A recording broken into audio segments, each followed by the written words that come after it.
The champagne flute slipped from my trembling fingers, shattering against the polished marble floor of the country club. But the sound of breaking crystal was nothing compared to the words that had just shattered my composure. "Oh, come on, Marcus. We all know your little army fantasy isn't real." My cousin Bradley's voice carried across the elegant dining room, drawing amused chuckles from the assembled family members. "Stop pretending you're some kind of war hero. I'd love to know which corner of the globe you're watching from. And if this story speaks to you, make sure to subscribe. Tomorrow's video is one you absolutely can't miss." I stood frozen in my dress uniform, the weight of my medals suddenly feeling like anchors dragging me down into an ocean of humiliation. This was supposed to be my nephew's graduation celebration, a joyful family gathering at the exclusive Riverside Country Club in Charlotte, North Carolina. Instead, it had become another stage for my family's favorite performance, mocking Marcus Fletcher's delusions of military grandeur. The irony wasn't lost on me. Here I was, wearing a uniform that represented 23 years of actual service, decorated with ribbons that told stories of sacrifice and valor. Yet my own blood relatives saw me as nothing more than a wannabe soldier playing dress-up. "Marcus always was the dreamer in the family," my sister Patricia chimed in, her voice dripping with condescension as she addressed her husband's business partners. "Ever since we were kids, he's been making up these elaborate stories about being in the military. We just go along with it now, it's harmless enough." The circle of well-dressed professionals nodded, with that particular brand of polite discomfort reserved for watching someone else's family dysfunction play out in public. I recognized several faces from Charlotte's business elite. Successful lawyers, doctors, real estate moguls, all now witnesses to what my family considered my most embarrassing delusion. My nephew Tyler, the guest of honor fresh from graduating Duke University with a business degree, shifted uncomfortably in his chair. At 22, he was old enough to sense the cruelty in his parents' words, but not bold enough to challenge the family narrative that had been established long before he could form memories. "Uncle Marcus," Tyler said quietly, "maybe you could tell us about your experiences sometime?" Bradley erupted in laughter. "Experiences? Tyler, your Uncle Marcus works at a sporting goods store in downtown Charlotte. He sells camping equipment and hunting rifles to weekend warriors. The closest he's ever been to real military action is watching war movies at the multiplex." The assembled guests exchanged glances, unsure whether to laugh along or excuse themselves from this increasingly uncomfortable scene. I caught sight of my reflection in the club's ornate mirror, a 51-year-old man in what appeared to be an authentic military dress uniform, complete with ribbons, badges, and insignia that most civilians couldn't identify but assumed were purchased from some military surplus store. My mother, Eleanor Fletcher, sat at the head table like a matriarch presiding over her court. At 78, she still commanded attention when she spoke, and her words carried the weight of decades of family authority. "Marcus has always been creative," she said with the kind of gentle smile that parents reserve for discussing their mildly disappointing adult children. "When he was 12, he spent an entire summer convinced he was going to be an astronaut. The military phase has lasted considerably longer." The phrase military phase hit me like a physical blow. 23 years of service was reduced to a phase by the woman who had raised me.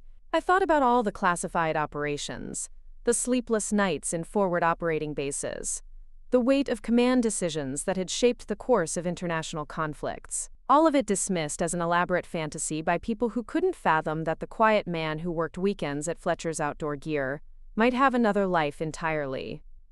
"He's got quite the collection of costumes," Patricia added, warming to the subject. "Different uniforms for different branches, different ranks. It's actually quite impressive how detailed his fantasy has become. He even has fake medals and everything." I touched the silver star on my chest, awarded for gallantry in action during a classified operation in Afghanistan that I could never discuss with anyone outside my chain of command. To my family, it was just another prop in my elaborate costume collection.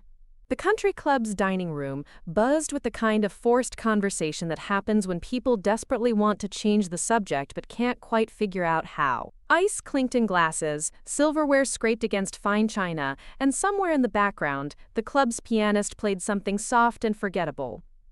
Bradley's wife, Jennifer, leaned forward with the expression of someone about to deliver what she considered a kindness. "Marcus, honey, there's nothing wrong with having an active imagination. Some people collect model trains, you collect military things. It's a hobby. A hobby." 23 years of serving my country, rising through the ranks, making decisions that affected the lives of thousands of soldiers and the security of the nation, all reduced to a hobby by a woman who spent her days organizing charity luncheons and complaining about her housekeeper. The weight of maintaining my cover story had become almost unbearable. For years, I had allowed my family to believe that I was a failure, a dreamer who couldn't distinguish fantasy from reality. The alternative, revealing the truth about my actual rank and responsibilities, was impossible. The nature of my work required absolute operational security, even from family members. Especially from family members. I glanced around the room at these people who shared my blood but understood nothing about my life. Bradley, who had inherited our grandfather's construction business and considered himself a successful entrepreneur, despite never risking anything more significant than a bad quarterly report. Patricia, who had married well and spent her days managing their McMansion in Myers Park like it was a small kingdom. My mother, who still introduced me to her bridge club friends as my son who never quite found his direction in life. The truth was that I had found my direction at 18 when I enlisted as a private in the Army. What followed was a career that took me from the enlisted ranks through officer candidate school, from lieutenant to captain to major, and beyond. I had commanded troops in 3 different conflict zones, advised generals on strategic planning, and eventually found myself in positions that required security clearances so high that most people weren't even aware they existed. But maintaining deep cover meant accepting the role of the family disappointment. It meant enduring years of subtle condescension, allowing relatives to feel superior to the brother or son who never quite measured up to their expectations of success. It meant working weekends at a sporting goods store owned by a distant cousin who felt sorry enough for me to offer steady employment to someone he considered mentally unstable but harmless. The sporting goods store was actually a perfect cover. It explained my extensive knowledge of military equipment, my physical fitness, and my irregular schedule when I disappeared for weeks or months at a time for what I told them were survival camping trips or military reenactment events. My family had stopped asking questions years ago, writing off my absences as part of my harmless but embarrassing obsession with playing soldier. "Remember when Marcus spent 3 months planning that camping trip to Montana?" Bradley was saying, clearly enjoying his audience. "He had maps and equipment lists, talked about survival training and wilderness navigation. We all thought he was finally doing something productive with his interests. Turns out he spent the whole time at some military fantasy camp where middle-aged men pretend to be special forces. The fantasy camp had actually been a classified training exercise with NATO allies, but I couldn't correct the record without compromising national security. So I stood there, letting my cousin paint me as a delusional wannabe while the assembled guests tried to hide their secondhand embarrassment. My phone buzzed in my pocket, but I ignored it. Whatever it was could wait until after this ordeal was over. I just needed to get through Tyler's graduation celebration without completely losing my composure. Tomorrow I could return to my real life, my real responsibilities, and my real rank. Tonight, I was just Marcus Fletcher, the family embarrassment in his elaborate costume. "The funny thing is," Jennifer continued, "he really commits to the character. Ask him about military history or tactics, and he can talk for hours. He's obviously done his research. It's like he's created this whole alternative reality where he's actually important." Actually important. The phrase echoed in my mind as I thought about the briefing I'd missed yesterday, where intelligence analysts were waiting for my assessment of a developing situation in the South China Sea. While my family gathered to celebrate Tyler's business degree, military planners across 3 time zones were operating on strategies I had helped develop. The phone buzzed again, more insistently this time. I glanced down and saw a number I didn't recognize, but the area code made my blood run cold. 703, Northern Virginia, Pentagon territory. "Excuse me," I said quietly. "I need to take this." Bradley rolled his eyes. "Let me guess. Headquarters calling for a mission briefing." The laughter that followed his joke felt like daggers, but I stepped away from the table anyway. Some calls couldn't wait, even if answering meant enduring more mockery from people who couldn't begin to comprehend the reality of my situation. As I walked toward the club's lobby, I could hear Patricia's voice behind me. He's probably calling his commander now to report on the graduation ceremony. Marcus takes his role-playing very seriously. If only they knew how seriously I took everything else. I stepped into the country club's mahogany-paneled lobby, my heart pounding as I answered the call. The voice on the other end was crisp, professional, and deadly serious. "General Fletcher, this is Colonel Sarah Martinez from Joint Chiefs Communications. We have a code red situation developing. Your immediate input is required on Operation Silent Thunder." General. The word that my family would never believe, spoken by an officer who understood exactly who I was and what I represented. I glanced back toward the dining room where my relatives were undoubtedly still chuckling about my military fantasies. "Colonel Martinez, I'm currently at a family function. Can this wait 2 hours?" "Negative, sir. The situation in the Taiwan Strait has escalated beyond our projected parameters. Chinese naval forces have moved into positions we didn't anticipate. Your strategic assessment from last month's briefing specifically warned about this scenario. We need your authorization to implement the contingency plan Delta." I closed my eyes and felt the familiar weight of command settle on my shoulders.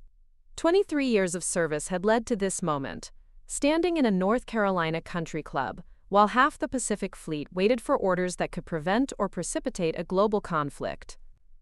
"Give me 5 minutes to find a secure location. I'll call you back on encrypted channels." A lot of love and effort went into bringing this story to life. If you're enjoying it, we'd be so grateful if you'd subscribe to our channel. Now back to where we left off. As I ended the call, the memories flooded back. Not the false memories my family had constructed about camping trips and military reenactment games, but the real ones that had shaped my actual life for over 2 decades. It all began in 1999 when I was 18 and desperate to escape the suffocating expectations of Charlotte's upper-middle-class society. While Bradley was preparing for college and Patricia was planning her wedding, I walked into an Army recruiting station and signed papers that would change everything. My family treated my enlistment as a phase, a rebellious act that I would outgrow once I faced the reality of military discipline. They expected me to wash out of basic training and come crawling back to accept a job at one of my father's business associates' companies. Instead, I discovered I had a natural aptitude for military strategy and an instinct for leadership that surprised even my drill sergeants. The transformation began immediately. The soft, indecisive teenager who had never quite fit into Charlotte's social circles found his footing in the structured environment of military service. I excelled in every training program, impressed every commanding officer, and consistently scored in the top percentiles of every evaluation. By 2001, I had completed officer candidate school and been commissioned as a second lieutenant. When September 11th happened, I was already stationed at Fort Bragg, ready to deploy with the 82nd Airborne Division. While my family watched the attacks on television and discussed how terrible it all was over dinner, I was boarding transport planes bound for Afghanistan. The first deployment changed me fundamentally. Combat has a way of stripping away pretense and revealing who you really are under pressure. I discovered I was someone who could make life and death decisions quickly and accurately. Someone who could inspire confidence in soldiers facing impossible odds. Someone who could see patterns in chaos that others missed. My family back home had no idea what I was experiencing. The letters I sent were carefully censored, describing routine training exercises and peaceful interactions with local populations. I couldn't tell them about the night raids, the intelligence operations, or the strategic planning sessions that were slowly building my reputation within military circles.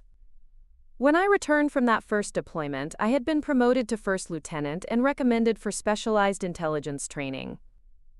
But to my family, I was just Marcus coming home from his Army adventure, ready to settle down and get a real job. The disconnect became wider with each subsequent deployment. While I was rising through the ranks, lieutenant, captain, major, my family's perception of my military service remained frozen at the level of weekend warrior. They saw the uniforms, the medals, the military bearing, but they interpreted everything through the lens of their own limited understanding. My mother's bridge club friends would ask her about my Army career, and she would respond with vague references to training exercises and desk jobs, clearly embarrassed by what she perceived as my failure to achieve anything significant. Patricia would introduce me to her social circle as her brother, who's in the military, using the tone people reserve for discussing someone's unfortunate medical condition. The irony was that I was achieving things that would have made them proud if they had been able to comprehend them. By 2008, I was a lieutenant colonel commanding a battalion in Iraq, responsible for the safety and effectiveness of over 800 soldiers. The strategies I developed for urban counterinsurgency operations were being studied at military academies and implemented by units across the theater of operations. But I couldn't share any of it. Military families understand the sacrifices and achievements of service members because they live with the uncertainty, the long separations, the constant awareness that their loved one is in danger for the greater good. My family had never experienced those sacrifices because I had protected them from the reality of what I was doing. The decision to maintain operational security, even with family members, wasn't unusual in special operations and intelligence circles. Many of my colleagues had similar stories of relatives who didn't understand the true nature of their work. The difference was that most of them had eventually found ways to hint at their real accomplishments without compromising security. I had chosen a different path. When I was promoted to colonel in 2012, I made a strategic decision to establish a deeper cover identity. The intelligence community had identified my hometown connections as a potential vulnerability. Foreign agents often target family members of high-ranking military officials for leverage. By allowing my relatives to believe I was a failure, I was actually protecting them from becoming targets. The sporting goods store job was arranged through a classified program designed to provide cover employment for military personnel working on sensitive domestic intelligence operations. My cousin Derek, who owned Fletcher's Outdoor Gear, had no idea he was participating in a federal program when he offered me weekend work out of family sympathy. The position gave me legitimate reasons to maintain extensive knowledge of weapons and tactical equipment, while explaining my frequent absences for what I told them were camping trips or military reenactment events. The reenactment events were actually NATO strategy conferences, joint training exercises with international special forces, and briefings at the Pentagon. The camping trips were field operations that I couldn't discuss with anyone who didn't have appropriate security clearances. The survival training courses were advanced military education programs at prestigious institutions that most civilians had never heard of. Each lie built upon the previous ones, creating a carefully constructed false narrative that protected both my real work and my family's safety. But the psychological cost was enormous. Every family gathering became a performance where I had to pretend to be someone I wasn't, absorbing their condescension and pity while carrying the weight of responsibilities they couldn't imagine. The promotion to Brigadier General in 2018 should have been one of the proudest moments of my life. Instead, I celebrated alone in a Pentagon conference room, knowing that I could never share the achievement with the people who mattered most to me. The Silver Star I had received for valor in Afghanistan hung in my apartment closet, hidden from relatives who would have dismissed it as another prop in my elaborate fantasy. By 2020, I had reached the rank of Major General and was commanding a joint task force responsible for strategic planning across multiple theaters of operation. Military historians would eventually write about the operations I had planned and executed, but my own mother would continue introducing me to her friends as the son who had never quite found his direction in life. The weight of maintaining the deception had become almost unbearable in recent years. Watching Tyler grow up believing his uncle was a delusional failure, seeing the disappointment in my mother's eyes every time someone asked about my military hobby, enduring Bradley's jokes about my costume collection, all of it eroded my sense of self in ways that enemy fire never had. But the alternative was unthinkable. Revealing the truth would compromise ongoing operations, endanger other service members, and potentially make my family targets for foreign intelligence services, who were always looking for leverage against American military leadership. So I had continued the charade, year after year, deployment after deployment, promotion after promotion, Each medal represented real sacrifice, real achievement, real service to my country. But to my family, they were just pieces of costume jewelry from a military surplus store, props in an elaborate fantasy that they found both embarrassing and mildly entertaining. The phone in my hand buzzed again, bringing me back to the present crisis. Colonel Martinez would be waiting for my call, and whatever was happening in the Taiwan Strait wouldn't wait for my family's graduation celebration to end. I looked back toward the dining room where I could hear Bradley's voice rising above the general conversation, probably telling another story about my military adventures.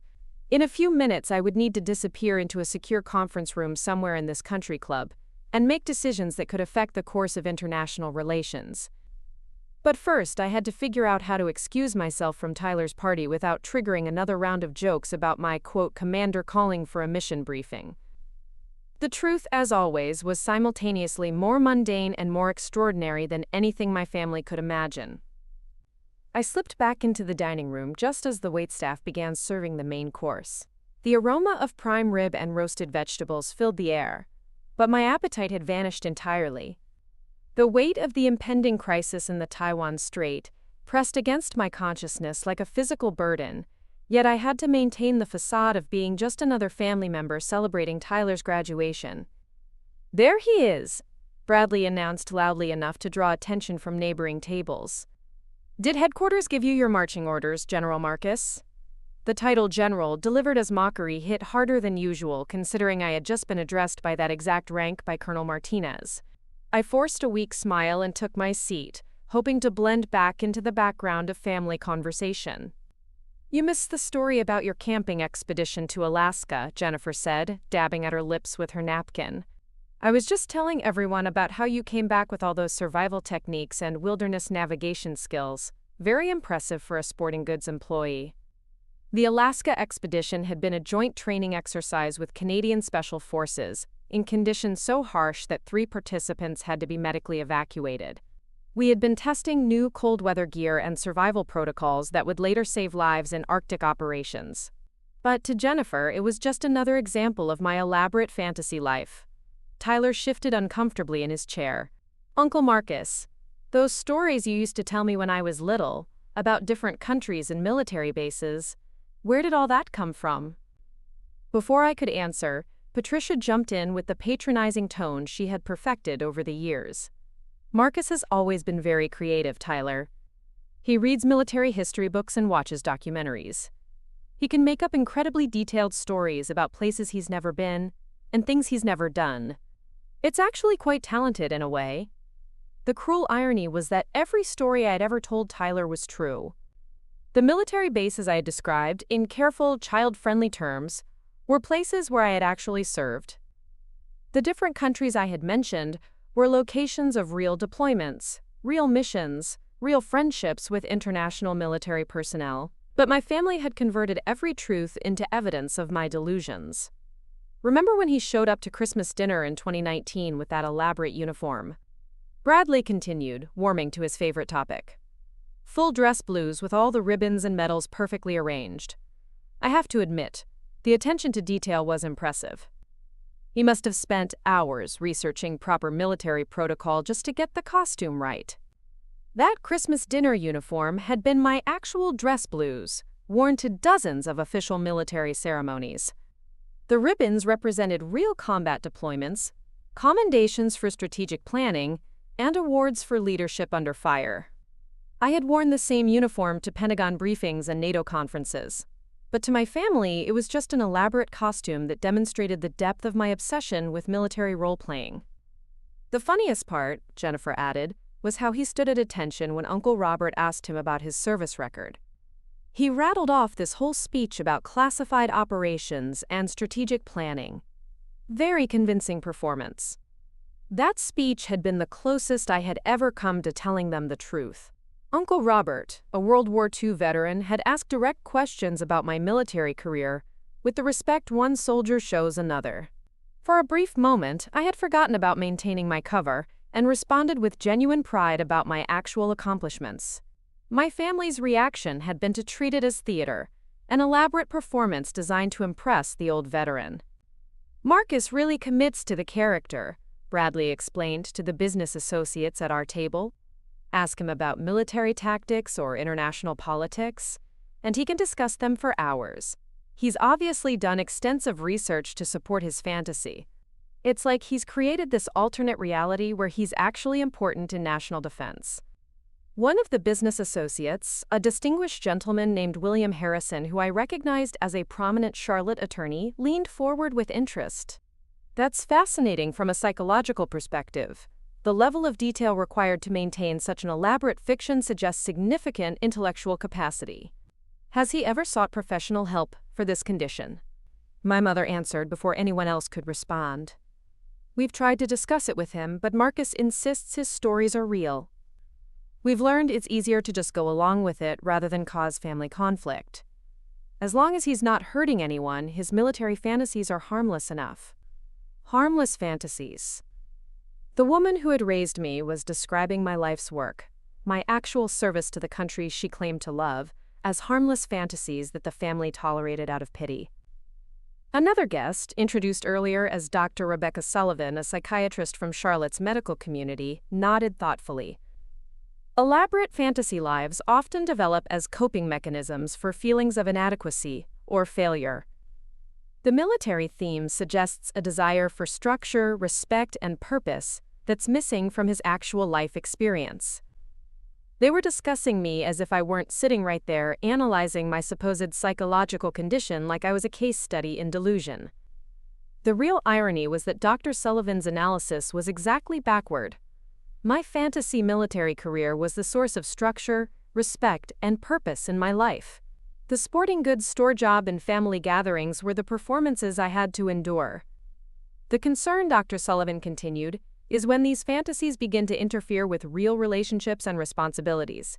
Has Marcus ever had difficulty maintaining employment or romantic relationships because of his military obsession? Patricia seized the opportunity to share more embarrassing family history. He's never been married, never had any serious long-term relationships. Women seem interested at first. He's certainly in good physical condition and can tell entertaining stories, but they always lose interest once they realize the extent of his military fixation. The truth was that maintaining deep cover made romantic relationships nearly impossible. How could I build a life with someone based on lies about who I was and what I did? The few women I had dated seriously over the years had eventually grown frustrated with my evasiveness about my work, my frequent unexplained absences, and my inability to commit to future plans that might conflict with classified operations. There was that one woman, Bradley added with malicious glee. What was her name, Amanda? She actually seemed to buy into his military stories at first. Lasted almost 6 months before she figured out he was delusional. Amanda Chen had been a State Department liaison I had met during a joint operation planning session. She understood exactly who I was and what I did because she had appropriate security clearances. Our relationship had ended when she accepted a posting to the embassy in Seoul, but we had remained professional colleagues and personal friends. To my family, her departure had been evidence that even patient, understanding women eventually grew tired of my fantasies. The saddest part, my mother said with the kind of gentle sorrow reserved for discussing terminal illnesses, is watching Marcus miss out on a normal life because he's so invested in this alternate reality. He could have been successful in business, could have had a family of his own, if he hadn't gotten so caught up in playing soldier. Playing soldier. 51 years old, 23 years of actual military service, and my own mother still thought I was playing soldier. Tyler, who had been listening to this analysis with growing discomfort, finally spoke up. Maybe we should change the subject. This is supposed to be a celebration. But Bradley was having too much fun to stop now. Oh, we're not being mean, Tyler. We all love Uncle Marcus exactly as he is, delusions and all. It's just important that you understand the family dynamics now that you're an adult. Besides, Jennifer added, Marcus seems to enjoy the attention. Look how he dressed up for tonight, wearing his full military costume to a graduation dinner. He obviously wants us to notice and talk about his hobby. I looked down at my dress uniform, the same one I had worn to a Pentagon briefing 3 days earlier. Every ribbon, every badge, every insignia had been earned through actual service, actual sacrifice, actual achievement. But to my family, it was just a costume worn by a middle-aged man desperate for attention and respect he hadn't earned. My phone buzzed insistently in my pocket again. The Taiwan Strait crisis wasn't going to wait for my family to finish their amateur psychological analysis. Military planners were waiting for strategic guidance that could prevent an international incident from escalating into armed conflict. "Excuse me again," I said quietly, starting to rise from my chair. "Let me guess," Bradley said with theatrical exasperation. "Another emergency at headquarters? Does the Pentagon need your expertise on graduation dinner protocol?" The laughter that followed his joke was louder this time, including chuckles from guests who were now fully engaged with the entertainment value of the family's delusional member. I had become a sideshow, a source of amusement for people who had no idea they were mocking one of the highest-ranking military officers in the United States. "Actually," I said, feeling something snap inside me, "it is the Pentagon." The laughter stopped abruptly. Bradley's smile faltered for just a moment before returning with forced brightness. "Of course it is, Marcus. I'm sure they desperately need your input on... What was tonight's crisis? Chinese submarines? Russian spies? Alien invasion?" The fact that he had mentioned Chinese submarines when the actual crisis involved Chinese naval forces was purely coincidental, but it felt like salt in an open wound. Here was my cousin making jokes about the exact situation that was currently threatening to destabilize the entire Pacific region. "Bradley," Patricia said with mock seriousness, "you shouldn't encourage him. Marcus, honey, we know you get very involved in your military games, but tonight is about Tyler. Can't your imaginary commanders wait until after dessert?" Imaginary commanders. Officers like General Patricia Wong, chairman of the Joint Chiefs, who had personally commended my strategic assessments. Like Admiral James Rodriguez, who had implemented naval strategies I had developed. Like Secretary of Defense Robert Hayes, who consulted with me regularly on matters of national security. All imaginary, according to my sister. Dr. Sullivan was watching this exchange with professional interest, probably taking mental notes about family-enabling behaviors and the reinforcement of delusional thinking. Mr. Harrison, the attorney, seemed fascinated by the legal implications of someone so completely divorced from reality functioning in normal society.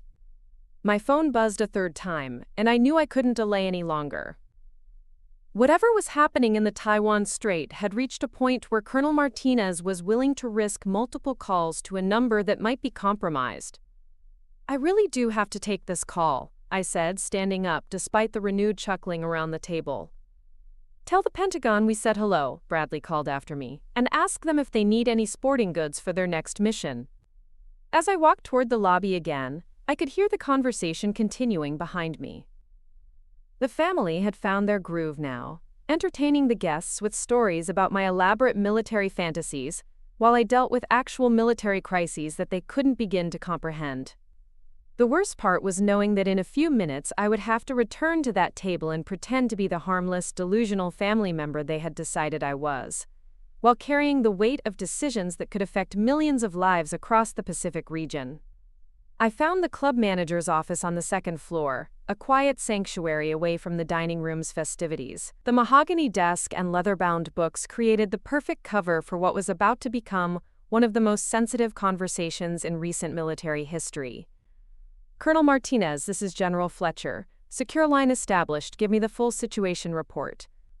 "Sir, at 1,347 hours Eastern, Chinese naval forces moved 12 destroyers and 2 aircraft carriers into the disputed waters near Taipei. They've activated military radar systems that were supposed to remain dormant under the Shanghai Accords. Taiwan has mobilized their coastal defense systems, and Japan is moving their maritime self-defense force into supporting positions." I closed my eyes and visualized the strategic map I had been studying for months.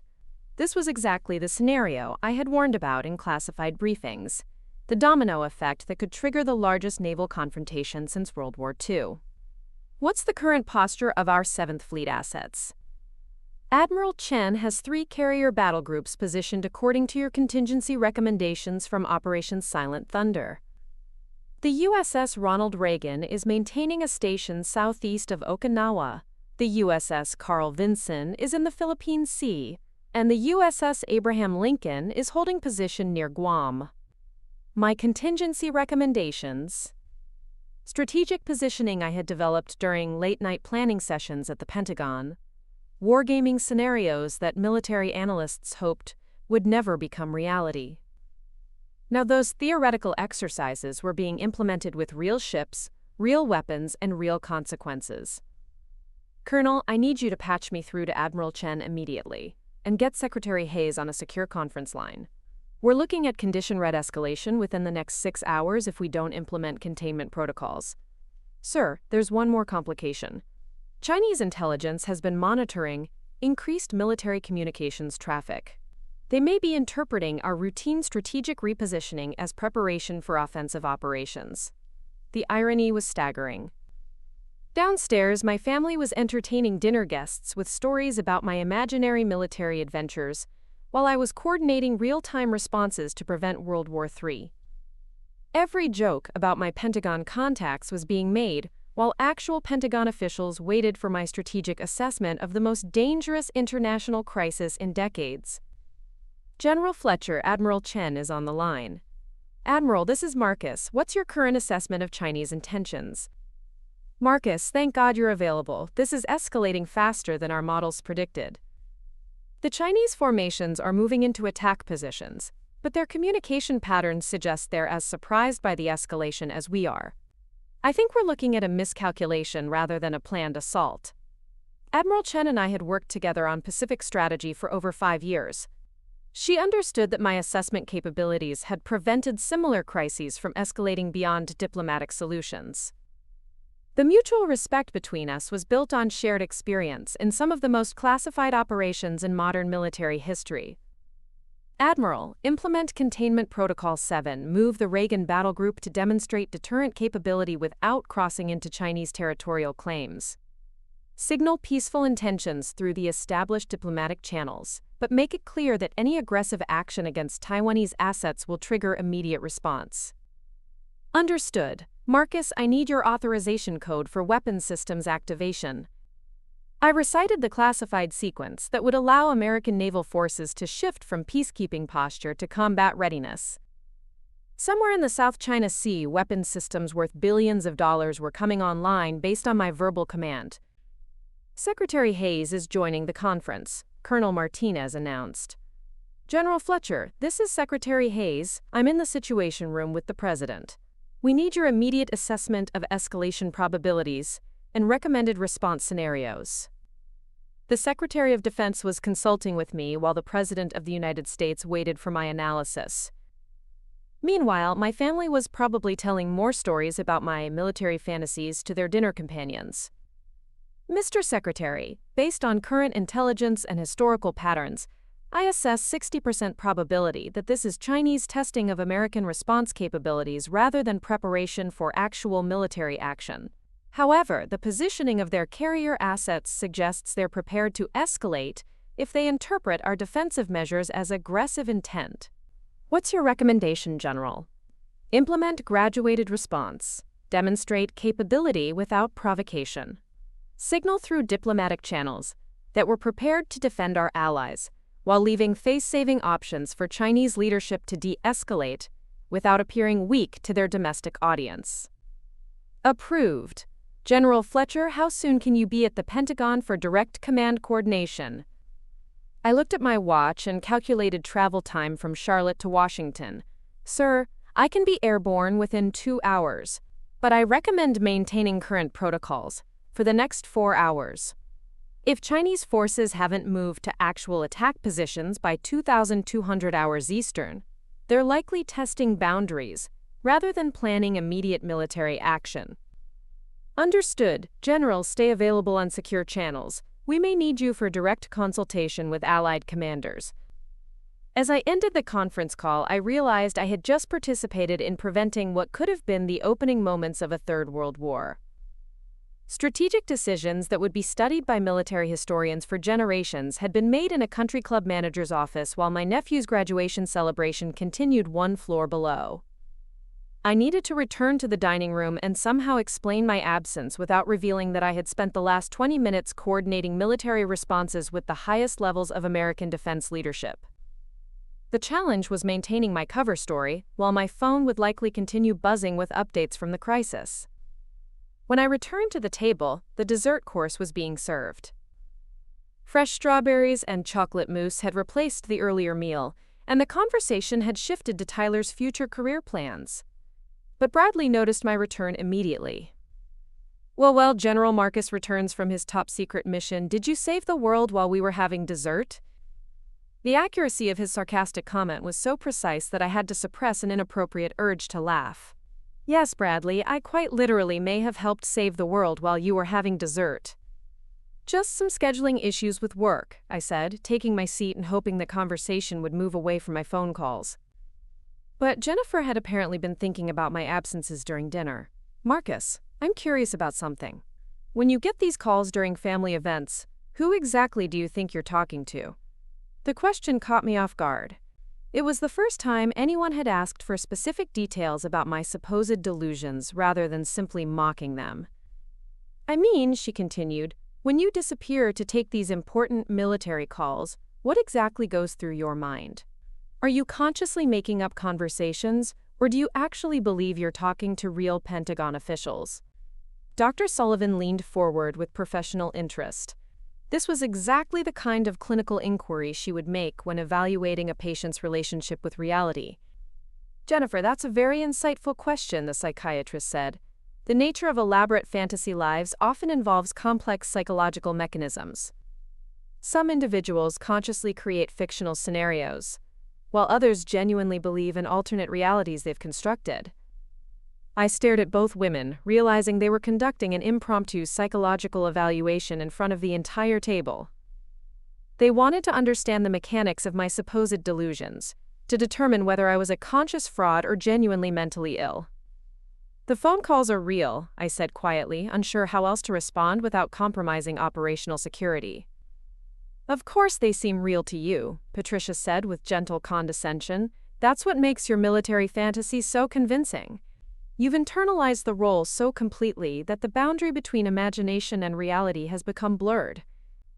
My phone buzzed again.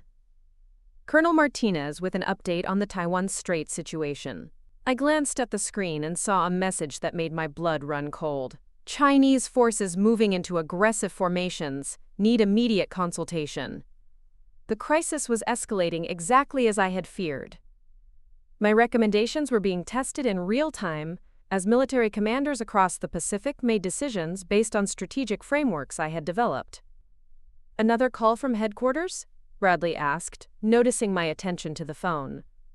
Before I could respond, Tyler surprised everyone by speaking up. Uncle Marcus, would you mind if I asked you something directly? The table fell silent. Tyler had been quiet through most of the evening's discussion about my supposed delusions, but something in his tone suggested he was about to challenge the family narrative. Go ahead, Tyler. When I was little, you used to tell me stories about different places you'd been. Specific details about military bases, foreign countries, local customs and languages. Details that seemed too precise to be made up. Where did all that information come from? I could see Patricia getting ready to answer for me, to explain how I had researched military history and geography to support my fantasies. But Tyler held up his hand to stop her. I'm asking Uncle Marcus directly. I want to hear his answer. The moment stretched between us as I considered how to respond. Tyler was giving me an opportunity to tell the truth, or at least a version of it, without the usual family interference. Those places were real, Tyler. The people I met there were real. The experiences were real. But Marcus, my mother interjected, you can't expect Tyler to believe. Actually, Tyler interrupted, I've been thinking about this for a while. Uncle Marcus, when you told me about the military base in South Korea, you mentioned specific Korean phrases and described local foods that I later found out were accurately detailed. When you talked about desert operations, you knew geological and meteorological details that seemed beyond what someone would research for entertainment. Dr. Sullivan nodded approvingly. That's very observant, Tyler. Elaborate fantasy constructions often involve extensive research and attention to detail. It's actually quite impressive from a psychological perspective. But Tyler wasn't finished. Uncle Marcus, there's something else. When I was in college, I wrote a paper on modern military strategy for my political science class. I used some of the tactical concepts you had mentioned during family conversations. My professor was impressed with the sophistication of the analysis and asked where I had learned about those strategic frameworks. I felt my heart rate accelerate. Tyler had been paying more attention to our conversations than I had realized. When I told him the ideas came from family discussions with my uncle, he asked if you had attended military staff colleges or war colleges. He said the concepts I was discussing were graduate-level strategic thinking, not the kind of thing someone would pick up from reading military history books. The table had gone completely silent. Even Bradley seemed to sense that Tyler was building towards something significant. So I started researching military education programs and strategic planning courses. Uncle Marcus, the ideas you've shared with me over the years, they're not the kind of things someone learns from documentaries and history books. They're the kind of advanced military theory taught at the highest levels of professional military education. My phone was buzzing continuously now, probably multiple updates on the rapidly evolving situation in the Taiwan Strait. But I was frozen in place, watching my nephew systematically dismantle the family's comfortable fiction about my supposed delusions. Tyler, Patricia said carefully, what exactly are you suggesting? But before Tyler could answer, my phone rang with a tone I recognized immediately.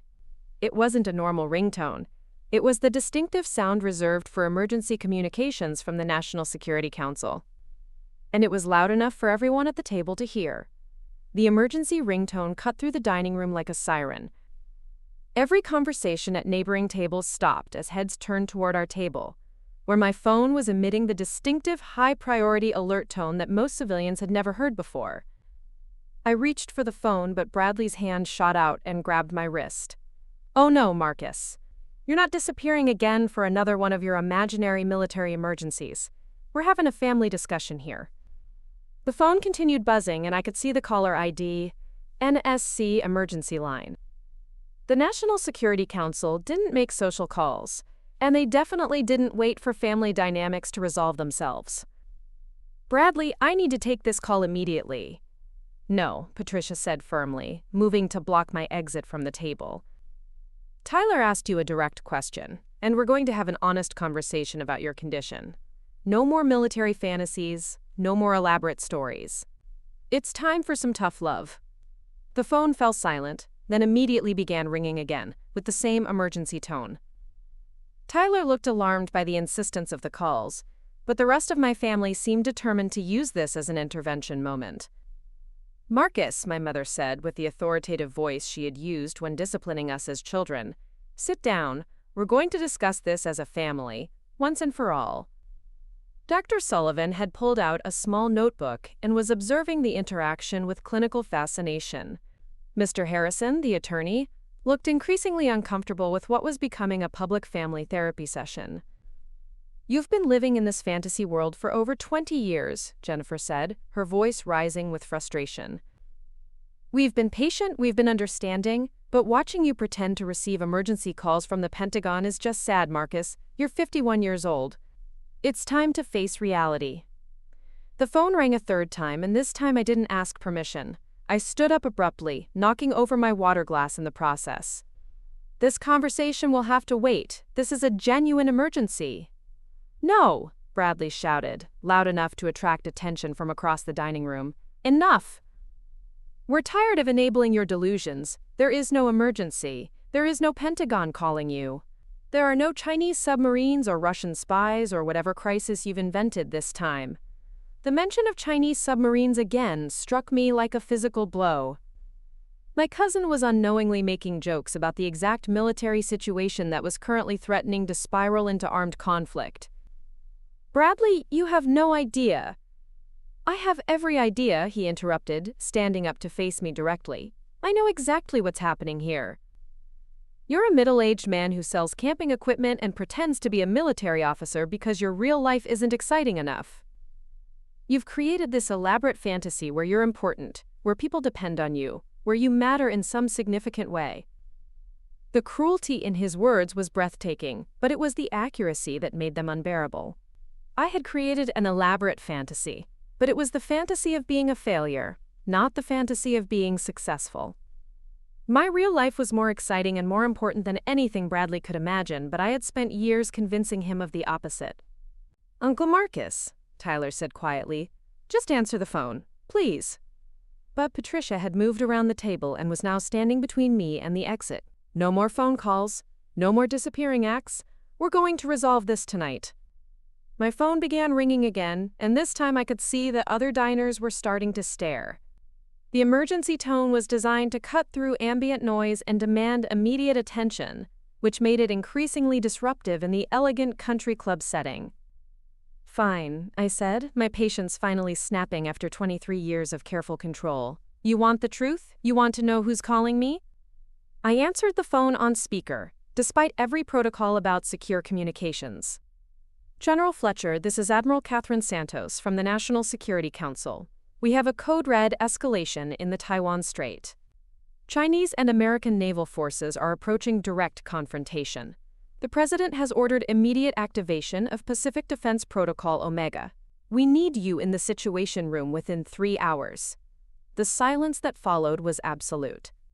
Even the background conversations at neighboring tables had stopped, as Admiral Santos's words carried across the dining room. The distinctive military bearing in her voice, the specific terminology, the unmistakable authority of someone accustomed to command.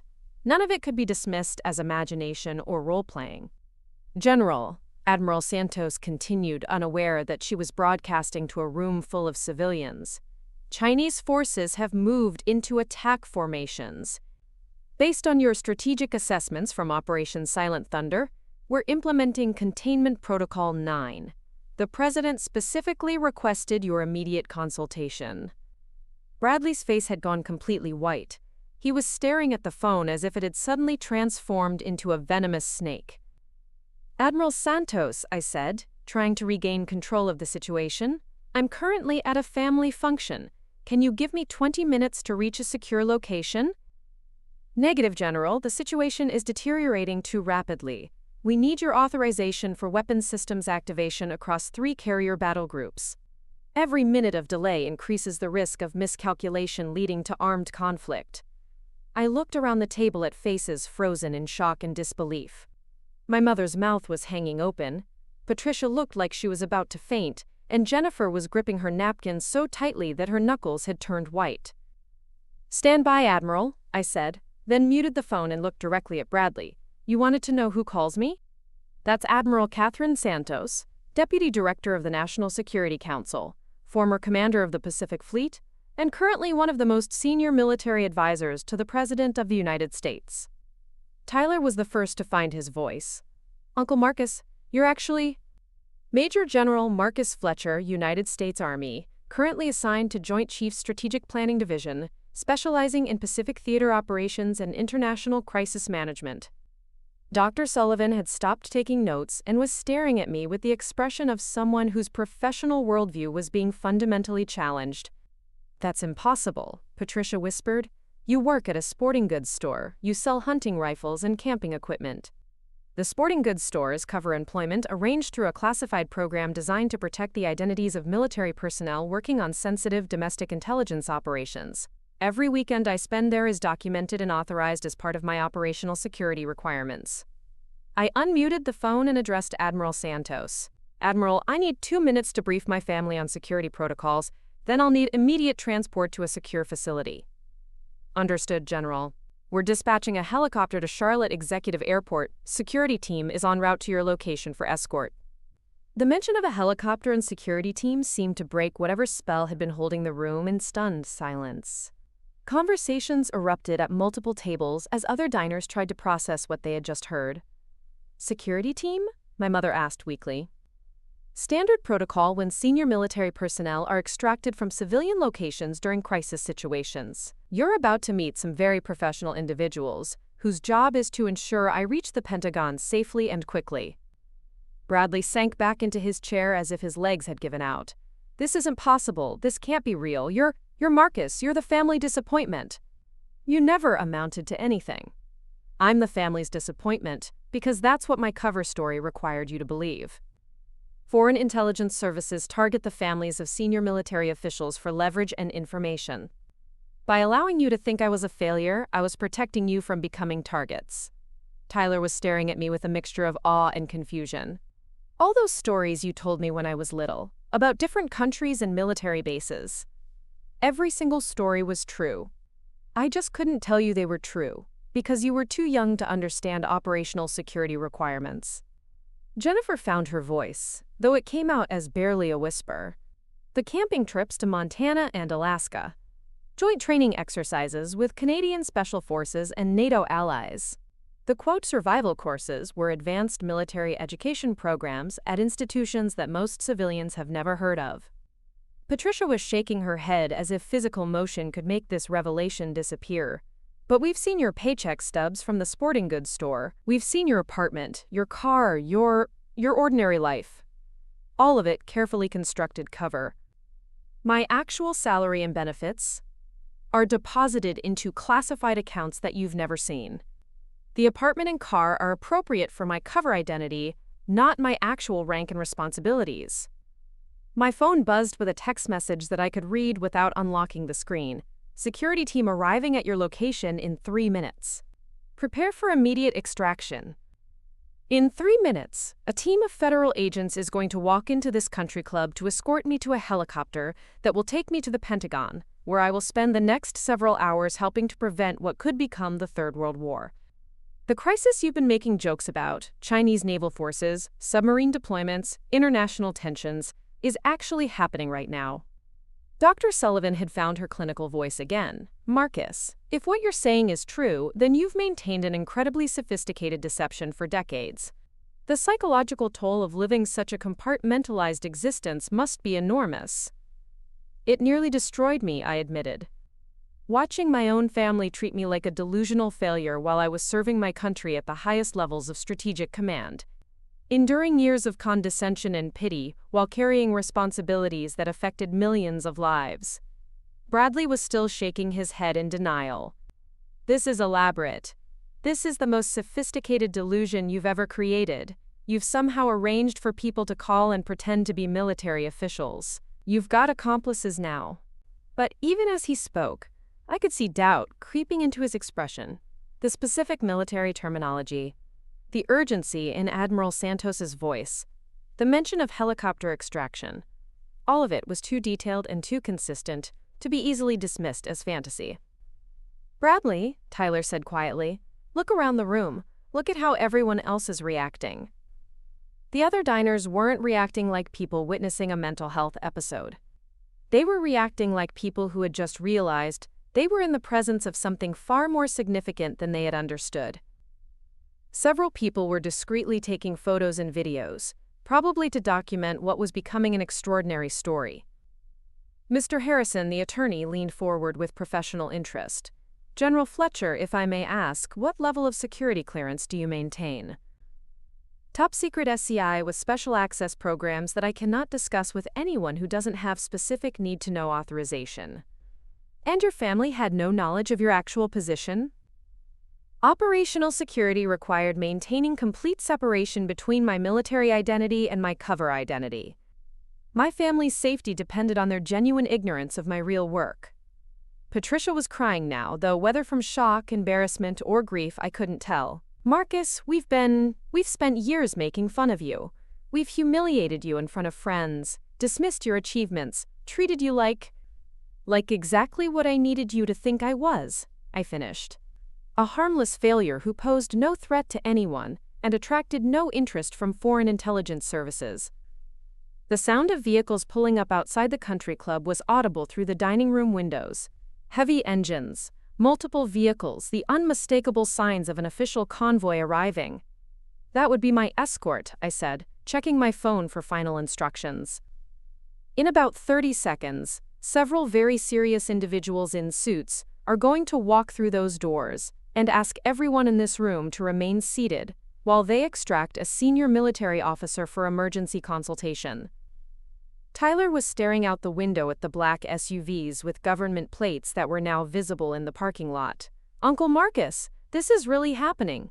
I'm really exactly who I've always been, Tyler. The only thing that's changed is that now you know the truth." 3 men in dark suits walked through the country club's main entrance, with the purposeful stride of federal agents who had done this countless times before. Their eyes swept the dining room systematically, identifying exits, assessing potential threats, and locating their primary objective: me. The lead agent approached our table, while his colleagues positioned themselves at strategic points around the room. His credentials were already in his hand as he spoke. "General Fletcher, I'm Agent Rodriguez from the Defense Security Service. We have transportation standing by for immediate departure to Andrews Air Force Base." The dining room had fallen completely silent.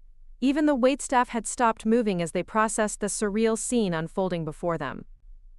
A country club graduation celebration had just transformed into what appeared to be a scene from a political thriller. "Agent Rodriguez," I acknowledged, standing and straightening my dress uniform. "What's the current status of the Taiwan situation?" "Escalating rapidly, sir. Admiral Santos requests that you review intelligence updates during transport.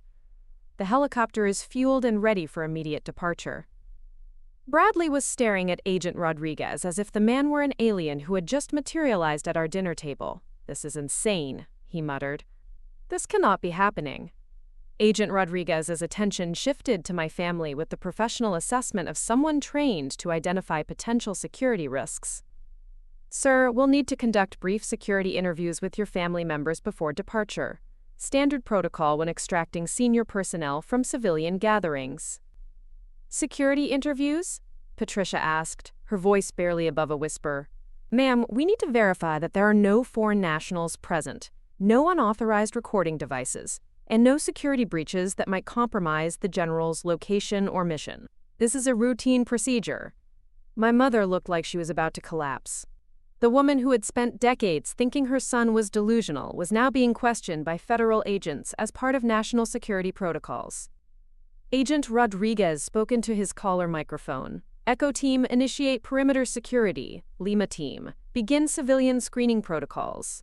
We have approximately 25 individuals requiring clearance verification." The mention of multiple security teams seemed to snap Tyler out of his shocked silence. "Uncle Marcus, how many people are involved in getting you to Washington?" "Standard extraction for senior military personnel involves coordination between multiple federal agencies, Tyler. The Defense Security Service, Secret Service, Air Force Transport Command, and Pentagon Security all have protocols for crisis situations." Dr. Sullivan had been observing the agents with clinical fascination, but now she looked directly at me. "General Fletcher, from a psychological perspective, I owe you a profound apology.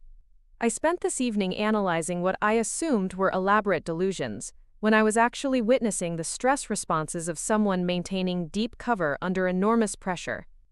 Her professional acknowledgement felt surprisingly validating. Here was a trained psychiatrist admitting that she had completely misread the situation, interpreting genuine military bearing as evidence of mental illness. "Dr. Sullivan, you interpreted the evidence available to you. That was exactly what my cover story was designed to achieve." Agent Rodriguez was coordinating with his team through his earpiece while simultaneously monitoring our conversation.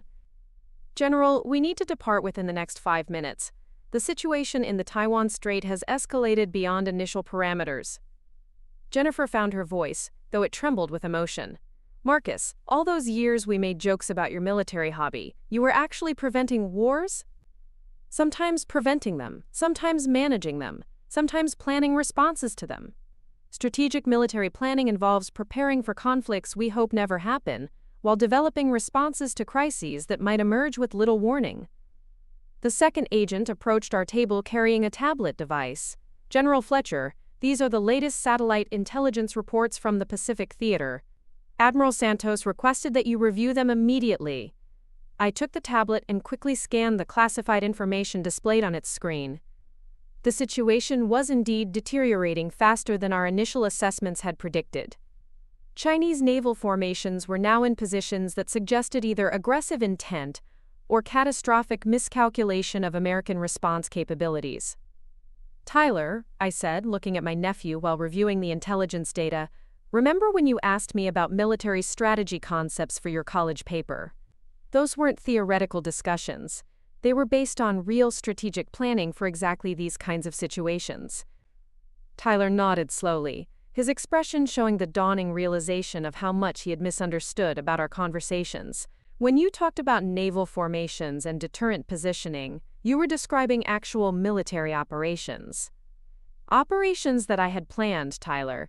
Operations that are being implemented right now based on strategic frameworks I developed over the past 5 years.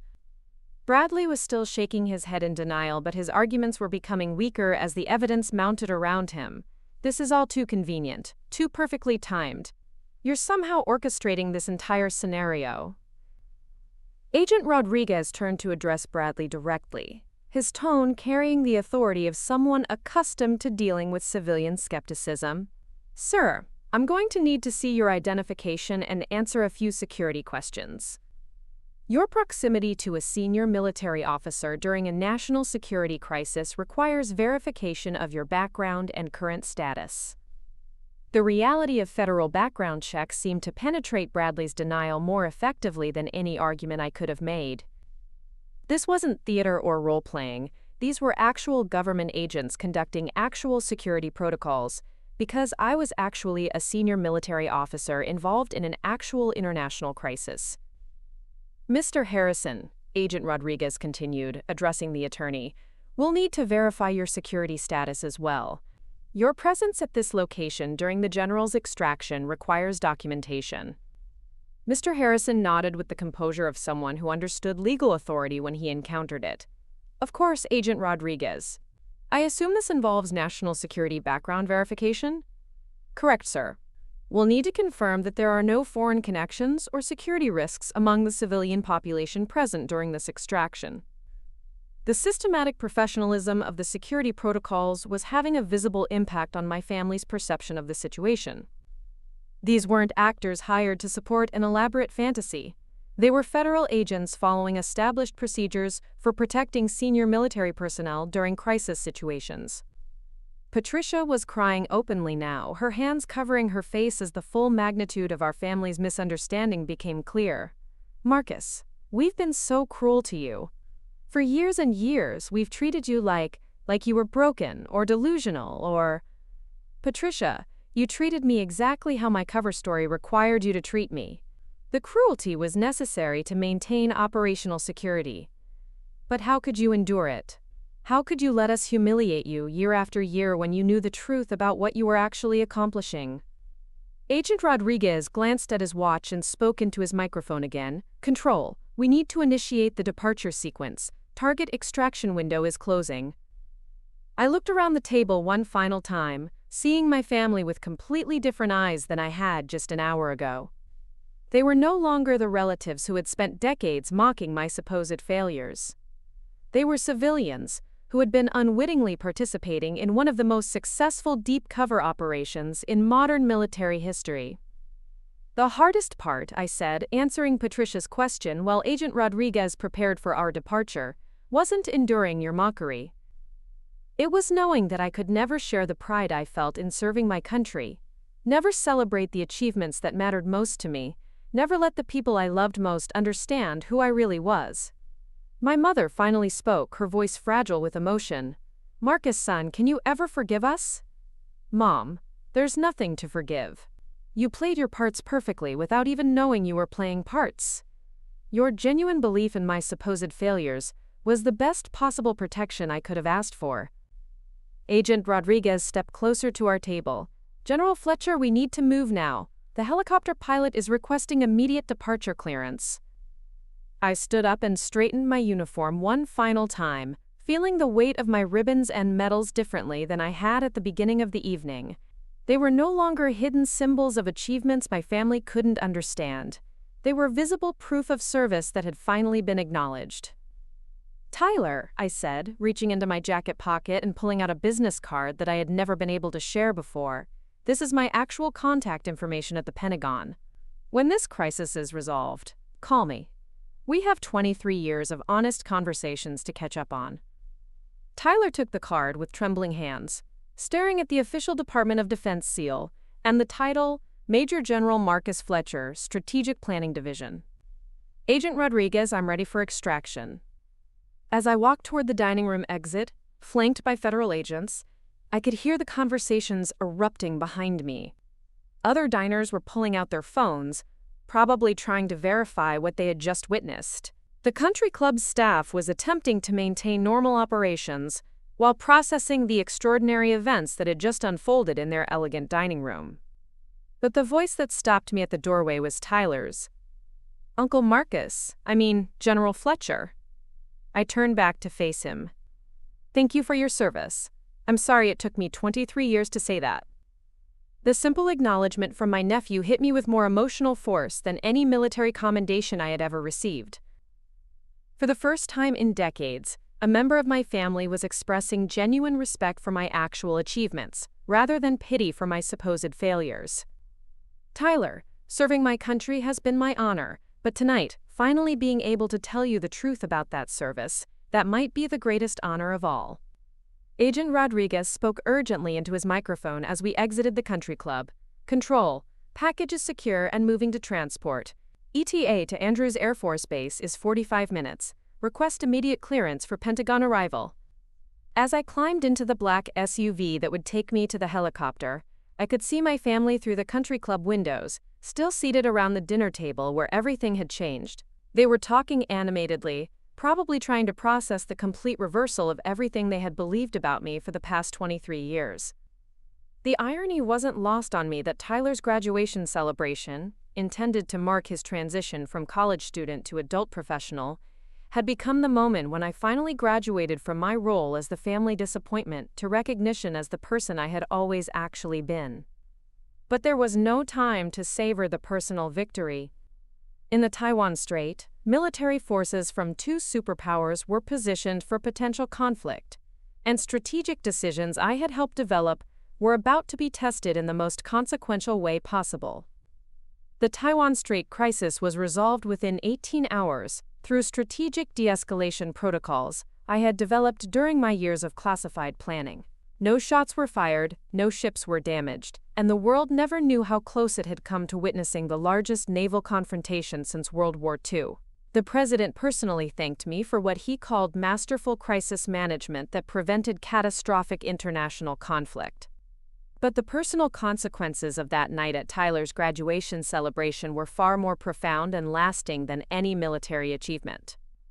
Within 48 hours, videos of my extraction by federal agents had gone viral across social media platforms.